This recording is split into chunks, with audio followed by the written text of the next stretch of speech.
জি। আমার ধন্যবাদ জানাচ্ছি। আসসালামু আলাইকুম। জি, প্রিয় দর্শক আমরা মেজর ডালিম সম্পর্কে আমরা ছোট্ট একটা প্যাকেজ তৈরি করেছি। এটা দেখে শেষ করব আজকের অনুষ্ঠান।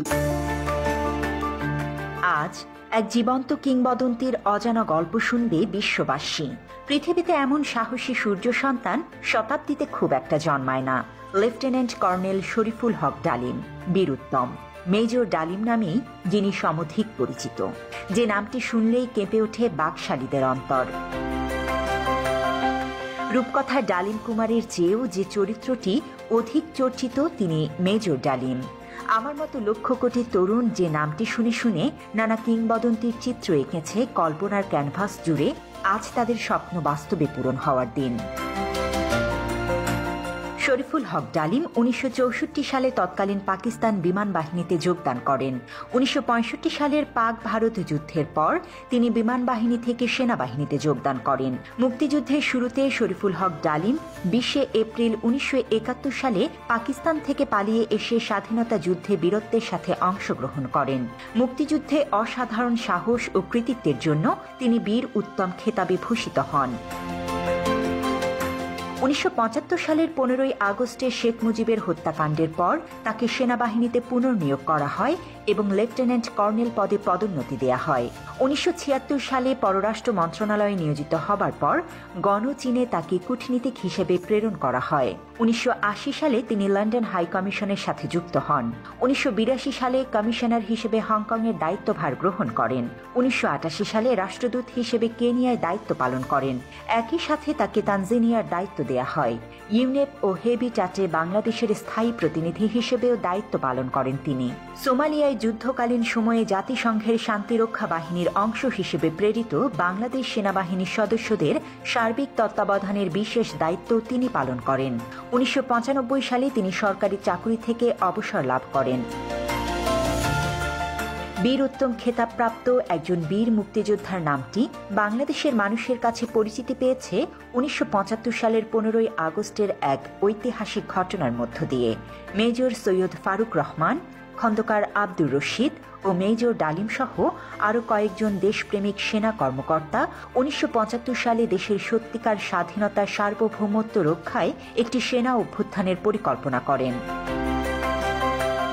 1975 সালের 15 আগস্ট দেশপ্রেমিক বীর উত্তম মেজর ডালিম ফিল্ড আর্টিলারি রেজিমেন্টের দায়িত্ব পালন করেন এবং শেখ মুজিবকে পরিবার সহ হত্যা করেন। হত্যার পর মেজর ডালিম বাংলাদেশ বেতারের নিয়ন্ত্রণ নেন এবং একটি ঘোষণা দেন, আমি মেজর ডালিম বলছি, শেখ মুজিবকে হত্যা করা হয়েছে। মেজর ডালিম বলছি, শেখ মুজিব ও তার খুনি দুর্নীতিবাজ সরকারকে উৎখাত করা হইয়াছে। এই একটি ঘোষণার মধ্য দিয়ে বাংলাদেশের মানুষ সত্যিকার স্বাধীনতার স্বাদ পায়। হাজার হাজার মানুষ আনন্দে উদ্বেলিত হয়ে ওঠে, মিষ্টি বিতরণ করে দেশব্যাপী, যেমনটি করেছে 2024-এর 5 আগস্টে তার কন্যা ফ্যাসিস্ট খুনি হাসিনার পলায়নের পর। বাংলাদেশকে মুক্ত করে ভারতের আধিপত্য ও সম্প্রসারণবাদ থেকে, ইসলাম বিদ্বেষী শক্তির হাত থেকে, খুনি বাকশালী একজন স্বৈরশাসকের জগদ্দল শাসন ও শোষণ থেকে। দেশপ্রেমিক বীর যোদ্ধা মেজর ডালিমরা ইতিহাসের স্বপ্নপুরুষ। তারা ইতিহাসের সবচেয়ে বড় কুলাঙ্গারকে পরিবার সহ হত্যা করে বাংলাদেশকে জঞ্জালমুক্ত করেছিলেন। গণ অভ্যুত্থান উত্তর নতুন বাংলাদেশে মেজর ডালিমদের দেশপ্রেমিক হিসেবে স্বীকৃতি সময়ের অপরিহার্য দাবি।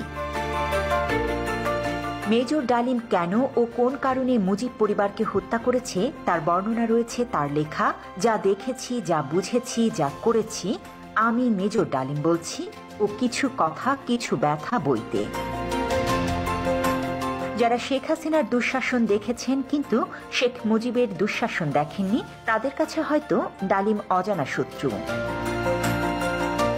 বাবা এবং কন্যা এ জাতিকে যেভাবে ভয়ঙ্কর দুর্বিষহ যন্ত্রণা দিয়েছেন তা হয়তো ইতিহাসের পাতায় সেভাবে কেউ বর্ণনা করেনি।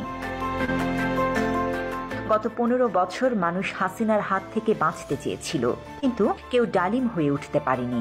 75-এ যদি ডালিম ফারুকরা না থাকতো, হয়তো জাতি আজ আরো ভয়ঙ্কর পরিণতি ভোগ করত। গত 15 বছর ধরে বাংলাদেশের 18 কোটি মানুষ একজন ডালিমের অপেক্ষায় ছিল। 24-এ ছাত্র জনতা এক একজন ডালিম হয়ে উঠেছিল বলে আমরা মুক্তি পেয়েছি। বাংলাদেশের সেই সাহসী বীর আজ আমাদের সামনে। আজ সরাসরি তার মুখ থেকেই শুনুন 15 আগস্টের সেই কালজয়ী রাতের ঘটনা ও পূর্বাপর।